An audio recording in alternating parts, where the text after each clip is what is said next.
Magandang umaga. Good morning. If you've been reading our news from the pews, you probably found an article right there. We're beginning to propagate some Filipino stuff here. Salamat. Let us be joined together in prayer. God of wisdom, we acknowledge with all humility that our understanding is limited. Thus we seek your blessing as we ponder on your word. In your most holy name we pray. Amen. During my Holy Land pilgrimage exactly 10 years ago, I was able to visit the Church of the Transfiguration. The church is a Roman Catholic run by the Franciscan order. It is located in Mount Tabor in Israel, the mountain believed to be where the transfiguration of Jesus took place. The church has two inner chapels on both sides, designated for Moses and Elijah. Literally, they have those. When Matthew refreshed his readers of the Transfiguration story, he was trying to answer the question about who Jesus really was. Matthew connected Jesus to the Old Testament. In fact, the entire Old Testament, that Jesus was the fulfillment of the law and the prophets, as represented by those images of Moses and Elijah. Amen. Moses and Elijah, the prophets, the law, those are associated with the two great personalities of the Old Testament. Jesus was the fulfillment of the Old Testament. The voice of the Father proclaiming Jesus as the one as the Father loves, and that they should listen to him was really significant in the sense that Jesus now becomes an authority figure, and listening to him was the key to his followers' conduct, and how the church should be moving forward. The first century followers of Jesus and the first century church, for sure, had a different take when they listen to him, compared to how we take it now. How do we take these words today? What's the relevance of these words for us Christians in the 21st century? Well, having known Jesus now beyond Matthew's account, we have come to know Jesus in a bigger picture. We have come to know Jesus as fully human and the Son of God. We have come to know Jesus as a radical teacher, a humble servant, a man who calls for righteousness and justice, and one who challenged the political and religious leaders of his time. When we listen to Jesus now, we hear him saying, live out your faith, in humility engage in service, do what is right, and call out falsehood in society. Now that we know Jesus more than what Matthew was trying to convey Jesus was, listening to Jesus now will make us realize the magnitude of our task as a church and as servants of God in the world. No doubt about it. When we listen to Jesus, it is imperative that we listen to each other. Have you thought about that? Why is that so? Let me offer an example. On the night when Jesus had his last dinner with his disciples, which later became for us the sacrament of the Holy Communion, he said this to his disciples, "A new command I give you, love one another. As I have loved you, so you must love one another. By this everyone will know that you are my disciples, if you love one another." If we love Jesus and the beautiful things he said, we need to take his words seriously, simply because everything he says has implications in our ethics and our identity. This particular teaching of Jesus will guide us on how we treat each other as his followers. Let me dig deeper into what Jesus said. As I have loved you, so you must love one another. Let me underscore the phrase, you must. When we say must, what comes to mind is compliance. It is a requirement. It is a mandate. It is an obligation. It is not an optional thing. And there's no going around it. That's love. We will not say, I love you if you, no. It's a must. So if we listen to Jesus and does not translate his words into action, we would end up not only being hypocritical, but liars. When I say liars, that's not my word. The Bible, the Word of God says so. If you want a particular verse for that, here it is. 1 John 4:20.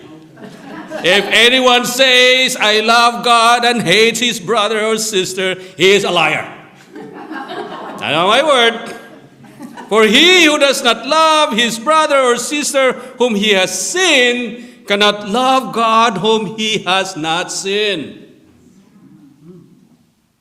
Listening to Jesus or to God is the vertical dimension, the translation and completion of which is the horizontal dimension. Listen to God, listen to each other, love God, love one another. Well, that's the cross, right? And we are in the intersection of it. Today, when we hear the call, listen to Jesus, it is without doubt synonymous to listening to God. And mind you, God's voice can be heard here and there and everywhere. We can hear God whispering in our hearts in a very personal way. We can hear God speaking in the midst of conflict, in the death of a loved one or a friend, even in the birth of a child. We can hear God speaking in our loneliness and grief, even in those times when we are so overwhelmed, anxious, and fearful or in doubt. We can hear God speaking both in our failures and successes, saying, well, if you fail, rise up, and when you succeed, why boast about it? We can hear God speaking in our conversations, in our worship, in our fellowships. We can hear God speaking through the beauty of creation, saying, oh, please take good care of your boat, otherwise you will stink or sink if you don't. The planet is our only boat, right? We can hear God speaking in the pains and sufferings of sisters and brothers in need in the streets, in the hospitals, and in the care homes, and many other places. Maybe they're just in the regular homes. Where else God is not speaking to us? The bottom line is, are we listening with a discerning heart? If we remember, the Old Testament has a lot of stories of this cycle of sinning and coming to realize and asking for forgiveness, and then God will forgive them again, and then do it again. You can hear those stories, vicious cycle of it, especially in the book of Judges, You can see that. And they failed to listen to God. But in a deeper way, they didn't just have the hearing problem.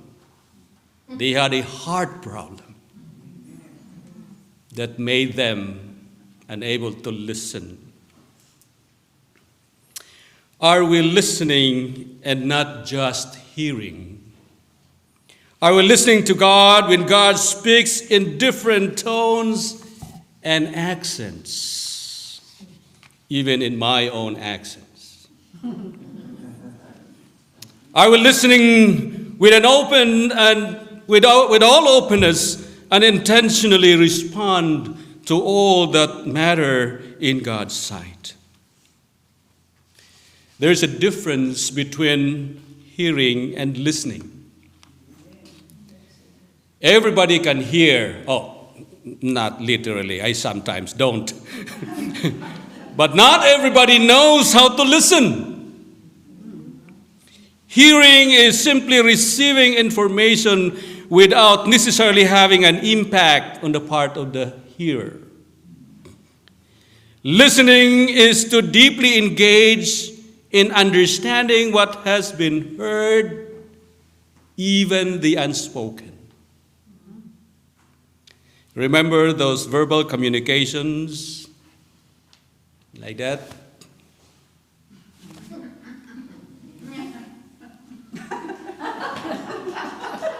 You have those non-verbal communication, right? I don't care, stop, whatever,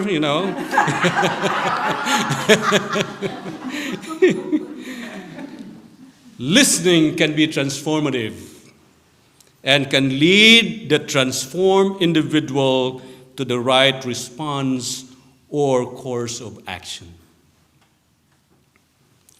In the chaplaincy world, the Reverend Rini loves hospice chaplaincy, just as I do. We often hear the concept of active listening. And you get a sense of that in the video earlier. Yeah, it was wonderful. It was wonderful. An active listener looks at the person in the eye. We will not just have conversation with one another and the person is right here and say, are you okay? You should be looking at the person, straight to the eye, understands with empathy, and makes the other person feel he or she is the most valuable person in the world. How we try that kind of conversation and listening.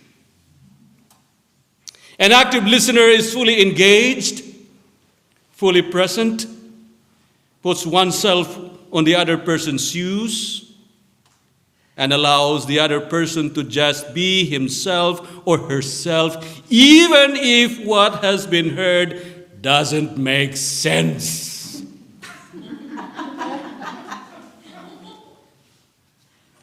Well, we can laugh about it because things that don't make sense, normally we laugh about it.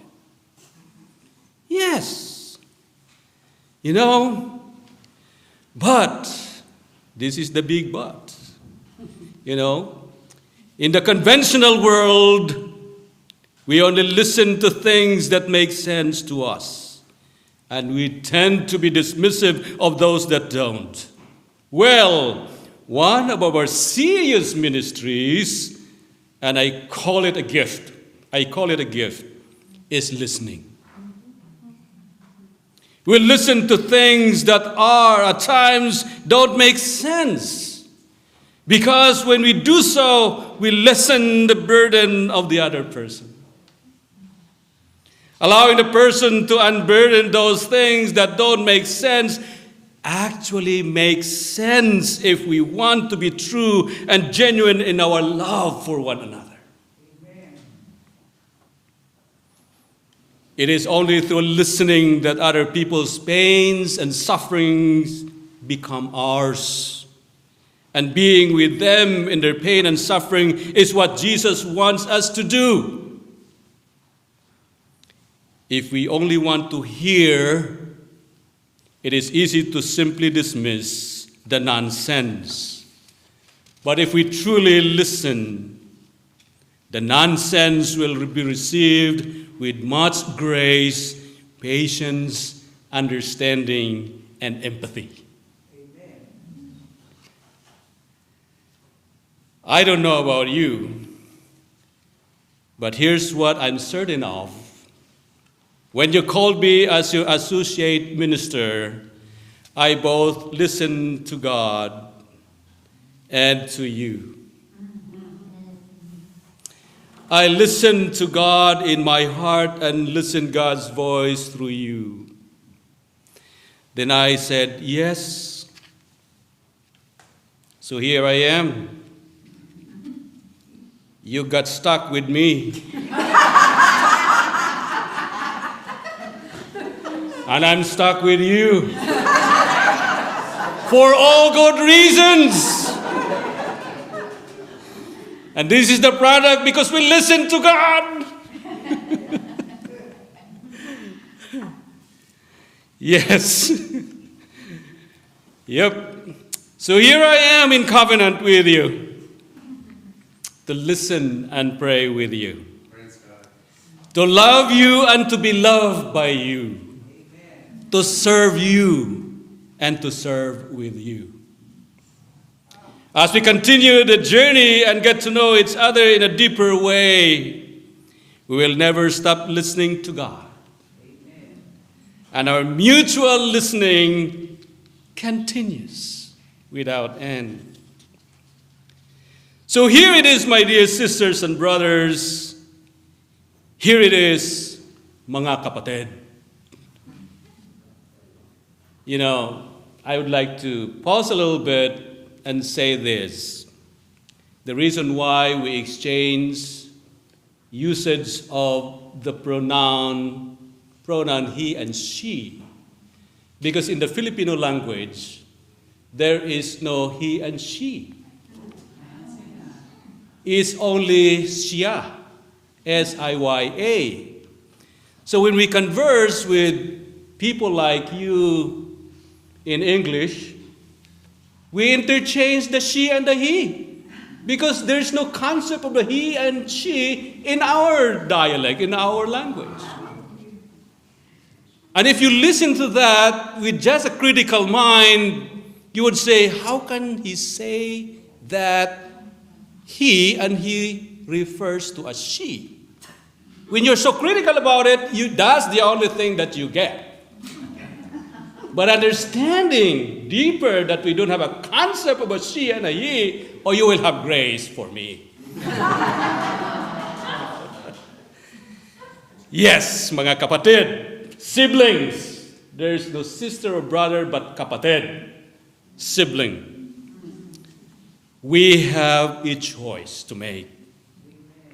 As God continues to speak in our context, we will choose to listen because as God's children, as servants of the Most High, and as the body of Christ, listening to God more than we listen to ourselves is simply the best, if not the only way to go, if we want to be faithful and true to this covenant and call we all share together. Our song earlier is that, we pray, we call, listen to our prayer, O Lord. There's no question about that. God has been so listening. And probably God has been so annoyed of all those, give me, give me, give me. It's time for us to listen to God. if we want to be faithful and true to this calling, as I mentioned earlier. Amen.